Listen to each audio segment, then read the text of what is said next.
What's up, you guys? Mighty Mike here. And today we have a treat. Guys, I was able to bring on one of the coolest guys. He's got his own show all about flipping discount properties. And this is a pretty cool treat. If you guys have ever wanted to know how to do any kind of real estate investing and how to be able to build long-term wealth, this is the show for you. Stay tuned. So the big question is this. How do you find the home of your dreams around the people and places you love in the beautiful city of Orlando, Florida? That's the question, and this show will give you the answer. My name is Mighty Mike, and you are listening to the Mighty Mike Show.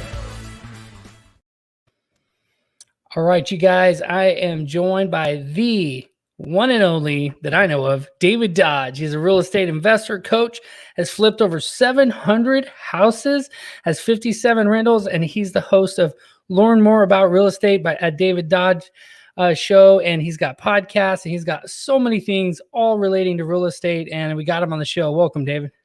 Hey, thanks for having me, man. Thanks for having me. How are things? Hey, you know what? It's been so fun, and it's been so exciting kind of getting ready for this show. I've been kind of thinking about it every day as we've been getting up here. And so actually knowing that you were coming on the show, what I did was I actually like double timed my search on the properties here locally that I'm thinking about investing in, just so I could have you on and like pick your brain about it, man.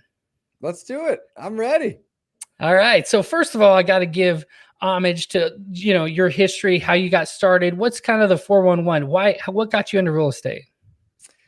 Oh, man. So back in college, I think I was a sophomore in college. I took a class on financial planning, multiple, and one of my teachers was a real estate investor.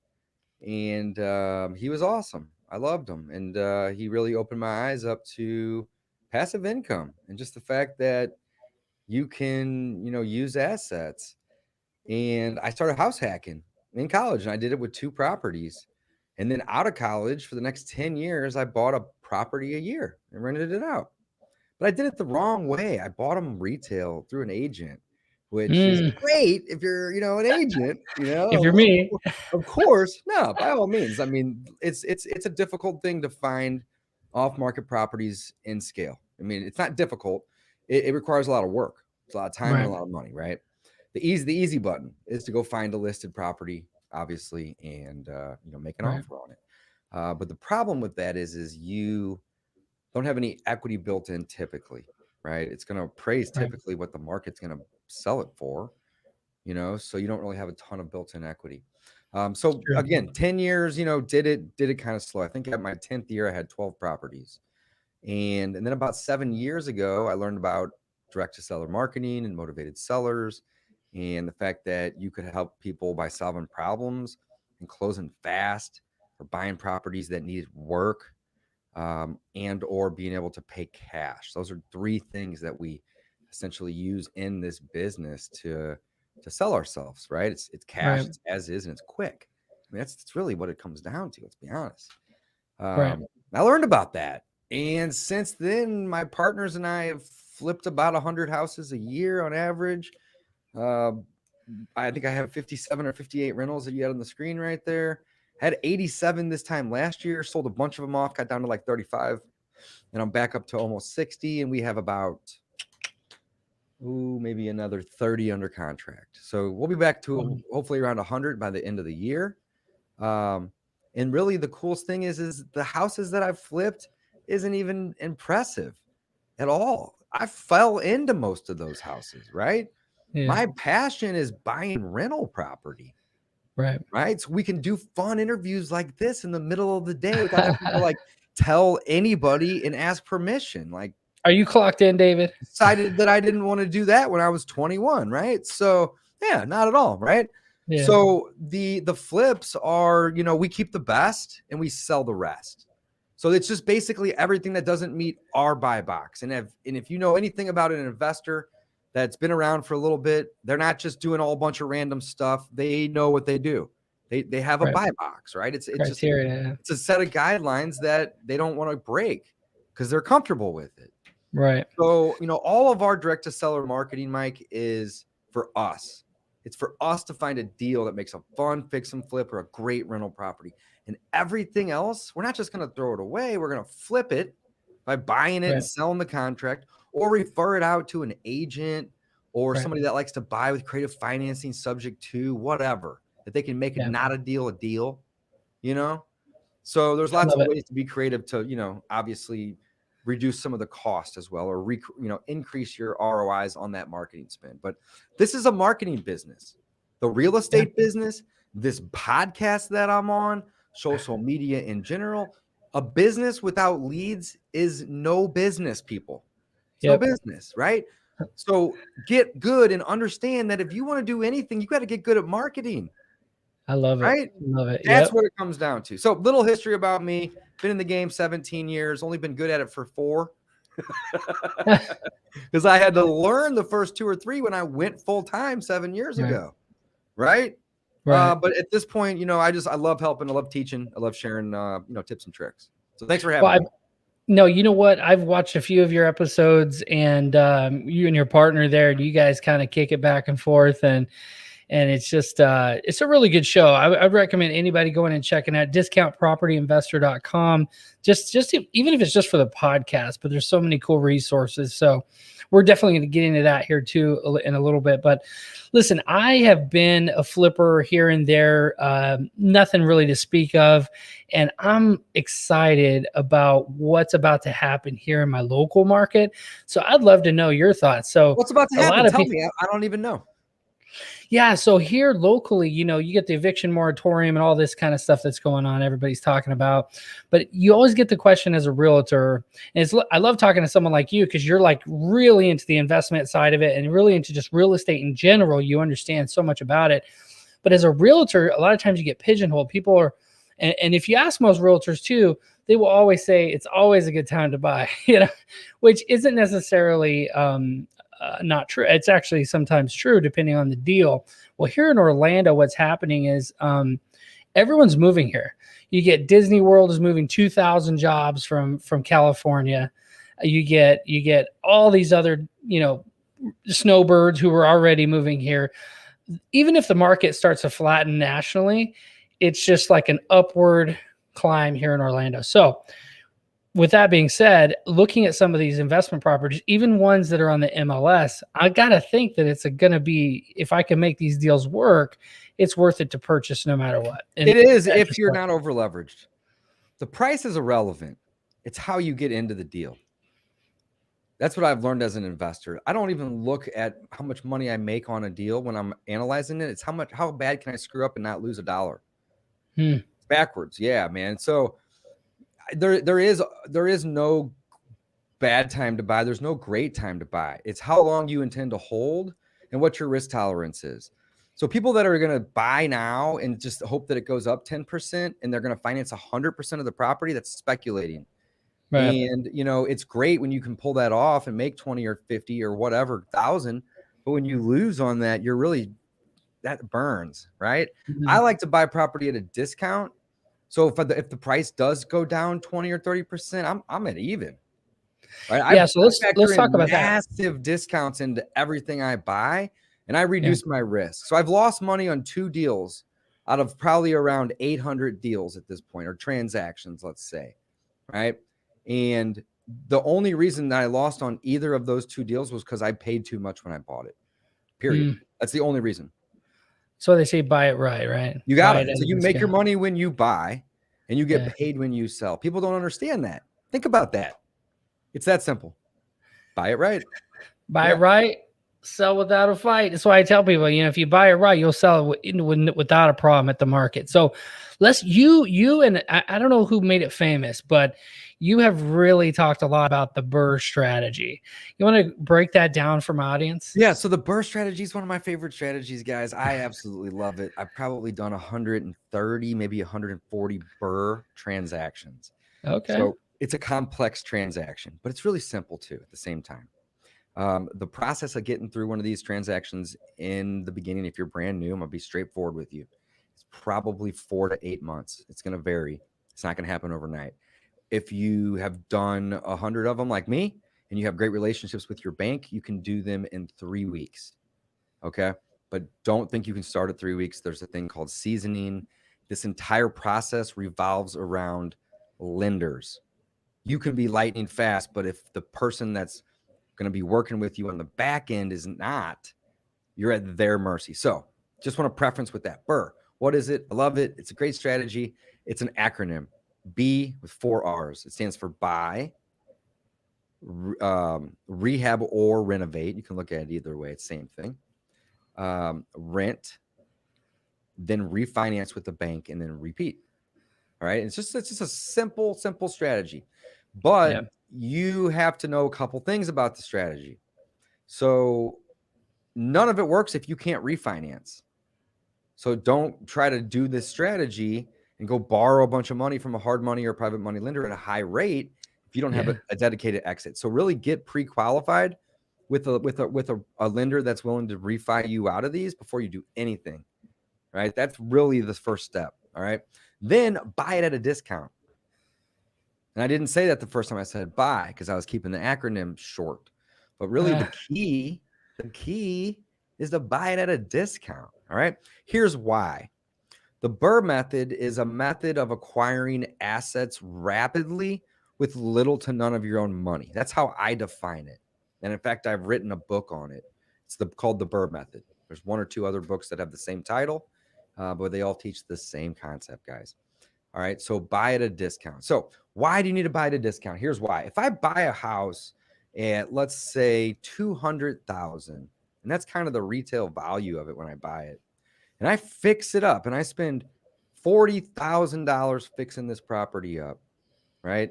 You would assume the property is going to be at least worth $240,000 because you put that in and you improved it. But did you increase the value by an additional $40,000?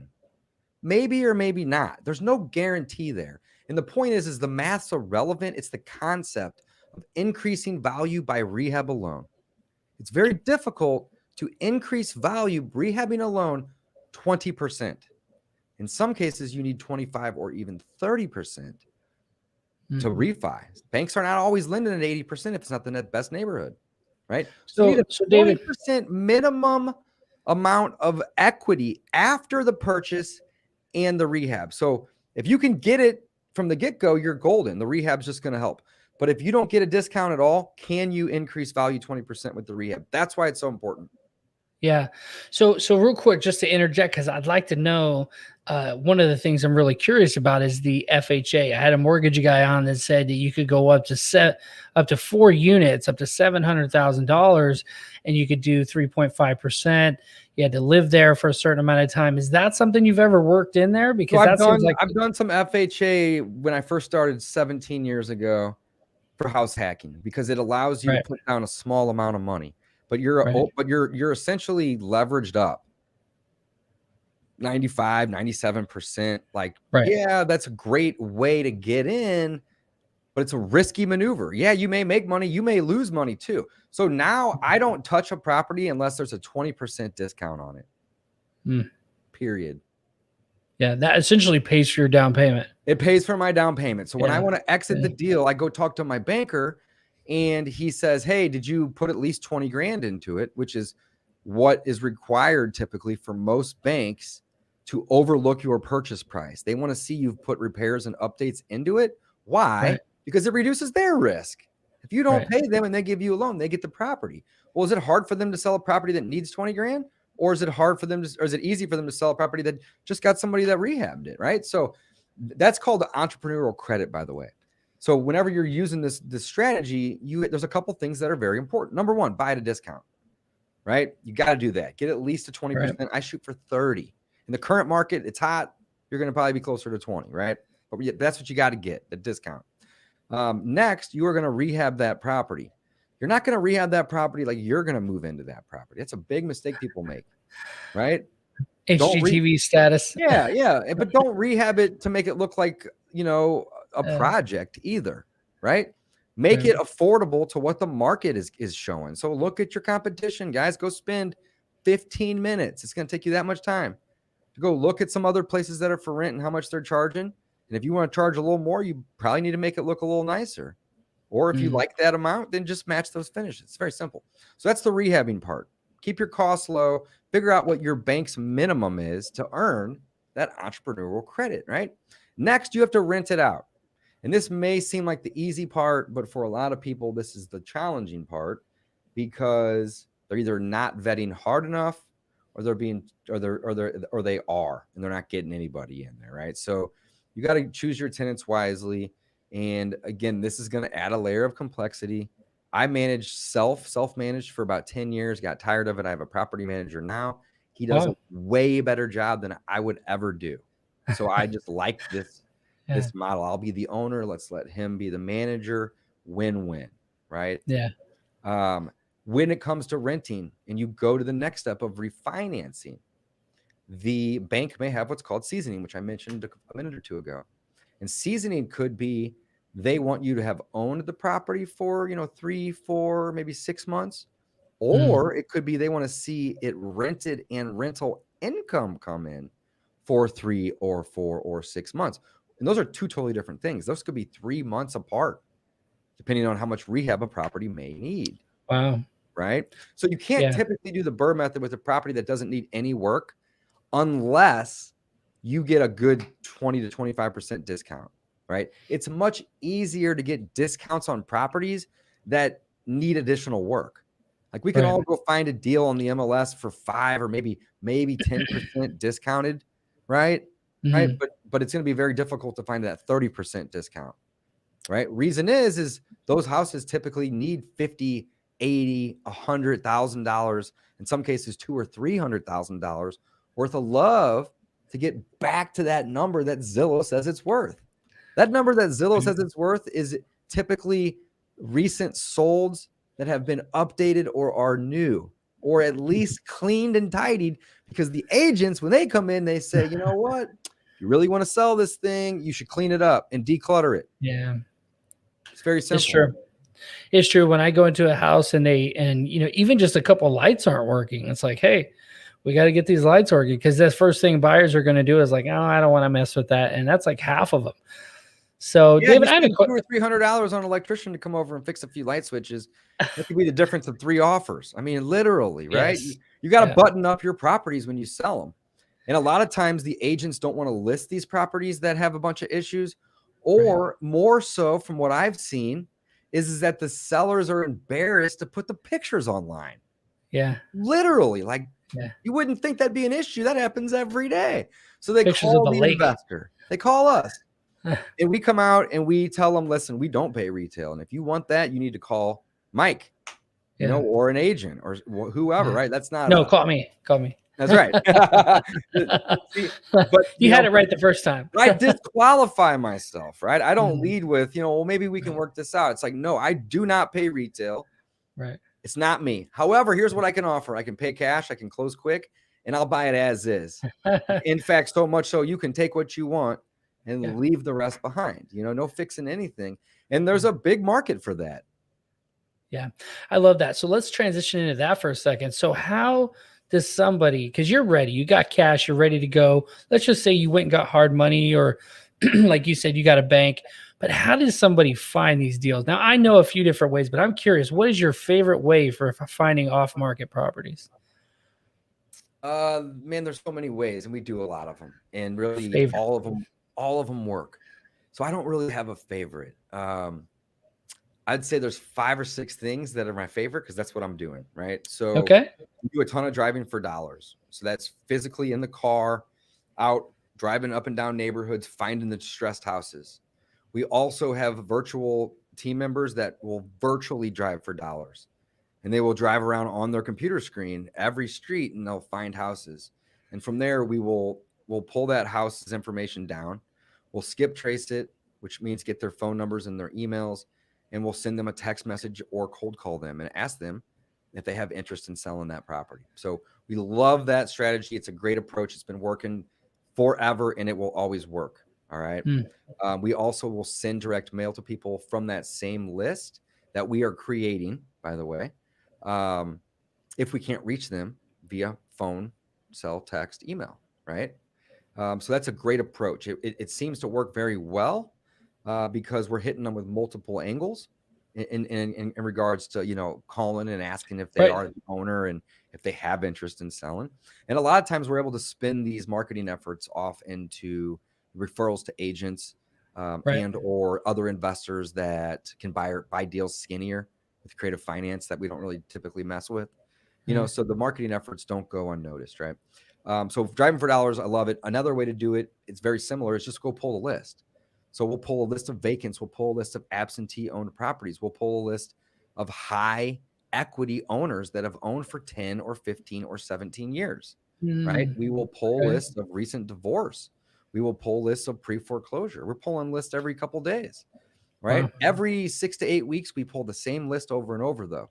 So there's basically 2 lists, guys, that make up 80% of what we're buying. And it's either vacants or it's absentee owners, period.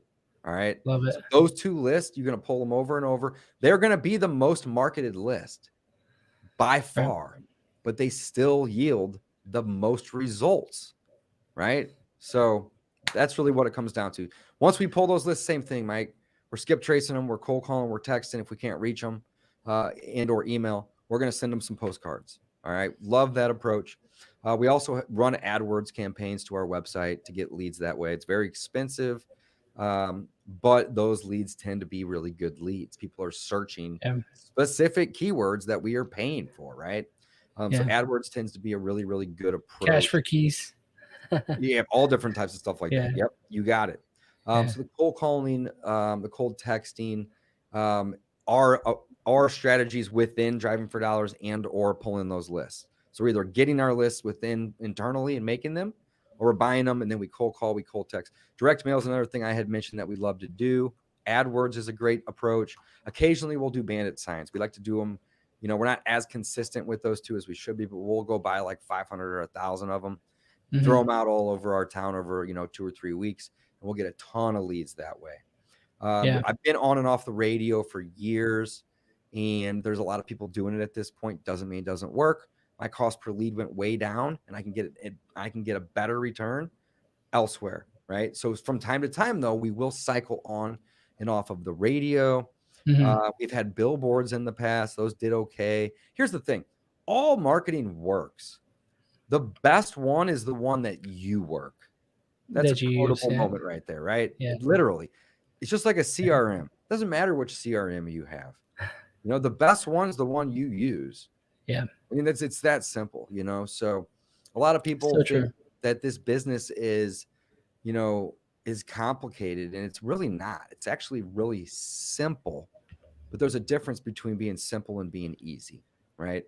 In order to be successful in this game, you have to put in the time and or pay to have somebody else do it for you. It's time or money, right? Yeah. And that's just the way it is. And that's with all businesses, right? You're essentially creating a business whenever you go start to flip houses and start do marketing, right? Yeah. Essentially, that's what I would think you would do, right? And any business is going to require time or money to take off. So Yeah, it's true. And I try to tell new agents that are coming on, I just got a new person on my team, and she was just like, well, what do? I want to become that person in my area. And I was just like, well, have you thought about creating a YouTube channel? And she's like, she knows all these people in her community, but she feels like these people don't know that she's a realtor. Like she's told them or whatever, but she's not top of mind. And I was just like, they need to see that you're like the local mayor. And that's my idea with this show is like, I will interview literally the plumber. And not to say that that's a lowly job, but that's a local service person, an electrician, the cupcake shop. I'll interview all these people because I want to give them value of some kind. You are providing an amazing value here and coming on and talking about the Burr method. I know you got a lot of interviews and stuff going on, and so I don't want to take too much more of your time. I just want to ask you, so what's coming in the future here for David Dodge? So we're launching a coaching program on the Burr method, and it should be probably launched, I'd imagine, Friday of this week or maybe sometime next week, but coming soon. I mean, we've been doing this for about 4 years, and we've done 130-ish Burr transactions. It's really our passion. It provides passive income to us. Our current portfolio is bringing in 18,000 a month and passive income at 57 doors. So when we get this up to 250, 300 doors, it's freedom land, right? I'm already Right. financially free. I've been financially free for 8 or 9 years at this point. But just the ability to scale, I think, is so cool. We want to share and give back. We want to talk to other investors that maybe already have a couple rentals and they want to scale, or even they want to get into it as well. We're not really looking for newbies in this particular program because, again, it's a time-consuming process. But once you understand this process, you can essentially take $1 or $2 million worth of private or hard money. Doesn't matter. It doesn't even have to be friends of private money. It can be hard money. And you can flip this money over and over and over again. And there is no limit on how big you can build your portfolio. It's just how big you can think. How big can you start thinking? It's wild. So what's new, not to go on and on and on, is our program that we're going to be launching. We're going to be teaching people how they can do the same thing and how they can acquire assets with little to none of their own money that pay them $200, $300, $400, $500 a month, and then go buy 100 of those assets. Yeah, that's pretty cool. I think the biggest thing that really just clicked with me with real estate was that you're not just purchasing this deal, like you're basically getting these property. Robert Kiyosaki really just has helped a lot of people get this, but it's this idea, and some people just can't get it. I've explained it to some people, and maybe I don't explain it that well, but this whole idea that this property, you're not even buying it. Yes, you're doing a transaction or whatever, but the person who's actually living in it is paying for it. Yeah. And you're getting cash flow. Yeah, absolutely. And I barely pay tax. I barely pay any tax because, so for one, I don't focus my daily efforts on making more money because that means I have to pay more tax. So I'm the contrarian on most things, right? And the reason is I focus my day-to-day activities on building wealth. If I go acquire $800,000 or $900,000 worth of wealth on a spreadsheet, I don't pay $1 in tax on that. I only pay taxes on the money that I deposit in my checking account. So I try to keep that amount as small as I possibly can because I don't want to go pay all those taxes. Now, the money that I do make to live on and feed myself and everything else is taxable, but it's offset by the depreciation in my real estate. So, your average person's paying, 30 to 40% taxes. I'm under 10%, and it's all 100% legal. Right. So you can't beat that either. Yeah. Yeah. So when I think I got that, it was like, I think McDonald's kind of had that idea, the movie where he talked about you're in the real estate business, that the idea that each McDonald's essentially is paying the mortgage on these properties. I was just like, and they're tied into it with on these. I was just like, genius. And so one of my questions is for me, selfish here again. Would you recommend someone who's starting out focus on single family or duplex, or 5 or more? And duplex, and 4 family even. Like those are all categorized the same when it comes to lending. Right. Until you get over a 4 family, you're not required to necessarily have a commercial loan. You can use FHA to buy a 4 family if you're moving into it. So combine all of the strategies all the time. That's my approach, right? When it comes to marketing, pick 1 or 2 things, get really good at them, right? But start immersing yourself in all these different approaches because all it'll essentially do is just be more tools in your belt.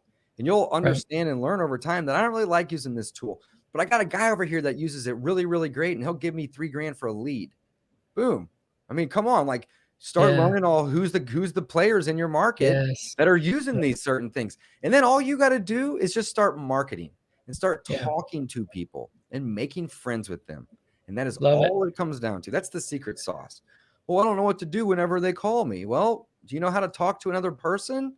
Right? You graduated 3rd grade, didn't you? Cool. Well, just make a friend with that person. That's it. Stop fucking stop bitching about the fact that you don't know what to do, right? Just make a friend with people. And eventually what's going to happen, the more marketing you do, the quicker this is going to happen. But what's going to happen, Mike, is people are going to come to you and they're going to say, man, I really need to get rid of this. And you seem like somebody that can help me. Let's get this done. Let's work it out. And then boom, and now you have yourself a deal. Just like that simple.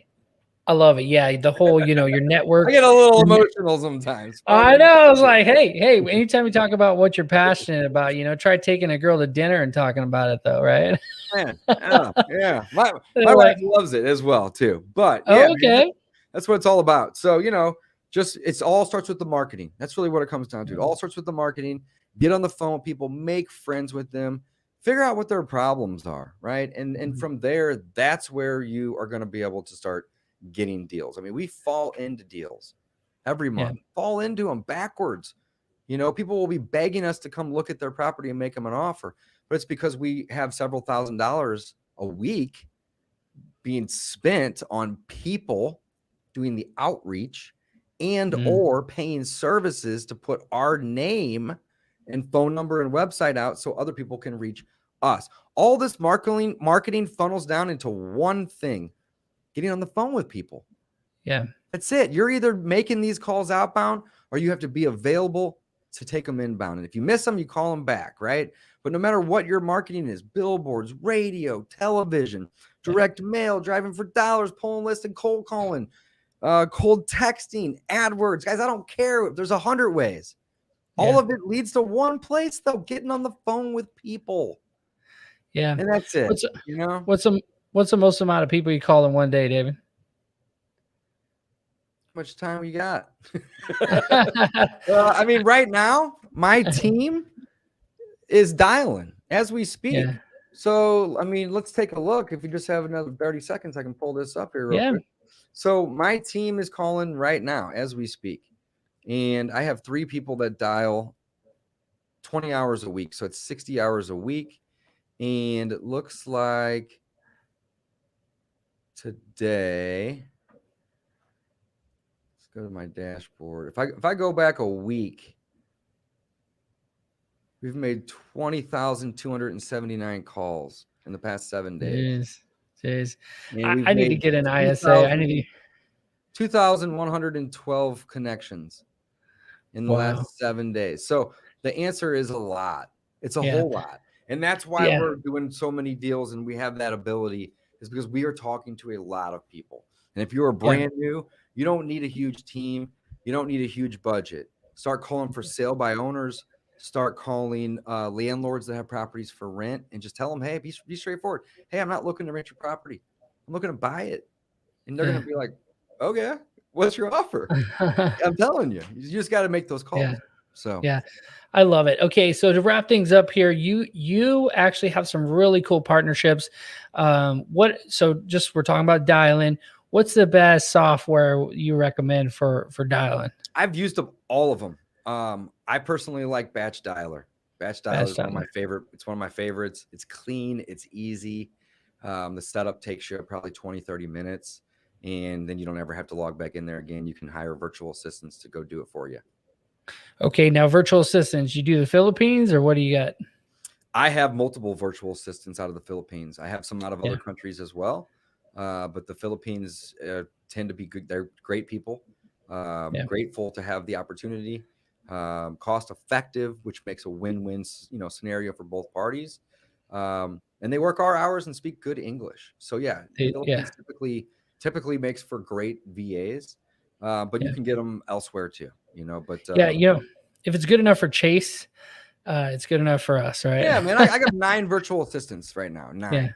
And all of them are just doing great. They're crushing it. They do anything from, cold calling, cold texting, inbound answering, following up, sending offers, appointment setting. They even help me with social media, my podcast, live shows like this, you name it.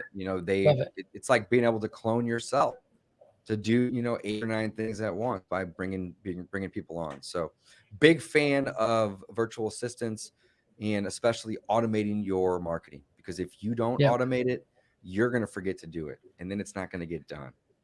Yeah. And sometimes just the guerrilla marketing too. I mean, you can have those guys on LinkedIn connecting you with the people you want on your show, or just, friending specific people who maybe help you leverage. There's an infinite amount of things that you can do. And there's an infinite amount of things you can teach them to do for you. Right. Yeah. And the cool part is once you start building teams, the teams start making suggestions that you aren't even thinking of that help you. and they start implementing these things without even telling you they're going to implement these things. And then that snowball rolling down the hill, it starts rolling fast. It's really cool. Yeah, I love it. I could pick your brain all day. So let's just, how can everybody keep up with everything you got going on, David? Oh man, discountpropertyinvestor.com is a great place, guys. I host a podcast called Discount Property Investor with my partner, Mike. We have a program already for wholesaling, and we're launching this BRRRR method program, come later this week or in any day now, essentially. Discountpropertyinvestor.com is a great place to learn about finding motivated sellers. We have, I think, 6 or 7 free courses over there. Teach you how to find deals, how to market to sellers, how to run comps, how to drive for dollars. It seems like a dumb thing to learn, but a lot of people don't know what they're doing. We have a free offer generator. So if you want to send somebody an offer from your cell phone in less than 3 minutes, you can do it right from your phone. There's an offer generator in there. We've written a couple books, and we host those books on the website as well. We even give one of them away for free as an ebook, so you can get a free ebook over there. And there's a built-in community over there as well. So connect with me actually through the website at Discount Property Investor. I love that. And I love anytime, someone like yourself just gives so much value, just like freely. Whenever I've taken their course or I've taken their stuff, it always ends up just like blowing your mind. Like I thought I could have learned everything just by watching your podcast, and then you go ahead and invest, and it's like 10 times. Well, what it does is it makes it actionable. So where you think now you connect the links, you connect the dots, and all of a sudden you're actually getting traction. That's exactly right, man. Consistency is the answer to any successful anything. It's consistency. You can't just do something once or twice, and that's why I think a lot of people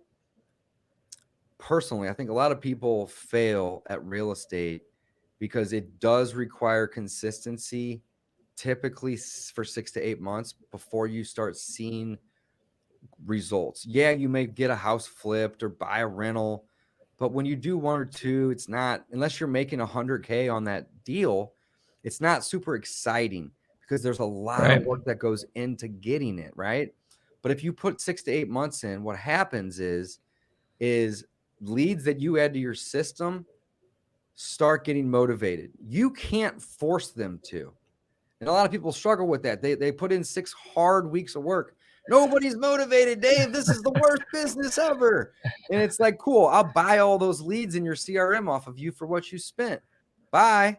Because I know that 6 to 8 months of following up with those leads are going to result in 1 in 20, 1 in 30 of those leads turning into a deal. And if you factor in 12 to 18 months, it's 2 or 3 out of those 20 or those 30 will be a deal. You can't force people to be motivated, but what you can do is you constantly remind them that when they are, and if they are, and when they are, that you're there to help them. Right. So that's one of the frustrating things I think that deters a lot of people is they aren't consistent enough. It's that simple. Yeah. Well, I love everything that you're teaching and what you're doing. And I think that real estate for, pretty much anybody. I met a nurse who decided to get into it. And as her realtor, I was helping her, and she was just, I don't know what I'm doing, but I need your help, Mike. And so there's whatever I didn't know, I learned and helped her. I mean, she's got a fourplex, and she's getting cash flowing $1,200 on the deal. I'm just like, if she can do it, being a superhero nurse, 12 hours a day, then, anybody can do it. They just got to get after it. That's exactly right, man. That's exactly right. How many leads are you getting from other investors in your city right now? Are you getting a ton? What? Yeah. Investors right now, everybody's trying to offload their properties. All the investors in the area are saying, hey, pretty much a lot of CMAs. High, you want to capitalize on it? There's a lot of people asking for CMA, saying like, out of state investors. And so that's what I do is I was using Mojo for a while. I would pull the investor list, absentee owner investor list for people outside of Florida, a little more motivated. They're not around the property. And a lot of people, hey, if you could get the right price for your home, would you consider selling? Hey, and just again and again and again. And, you get out of 100, you get 2 or 3 that are like, actually, yeah, we're thinking about it. Yeah, that's right. So do 100 every day. And you will add a lead or two every day. And after 6 or 8 months, you're going to have 4 or 5 of those people that are going to want to do that deal. Don't quit.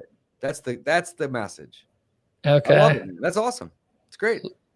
I love it, man. And I'm so excited to have you on. I'm going to share this across everywhere. And if you guys are watching right now and this is just like insane value, comment below, hashtag, if you're watching the replay, hashtag replay.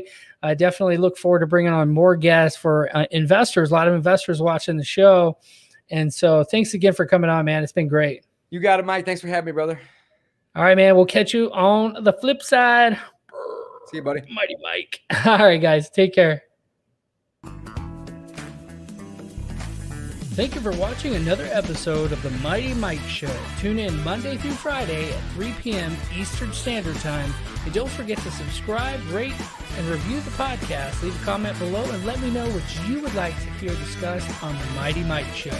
See you next time. Mighty Mike helps you buy it right and sell without a fight.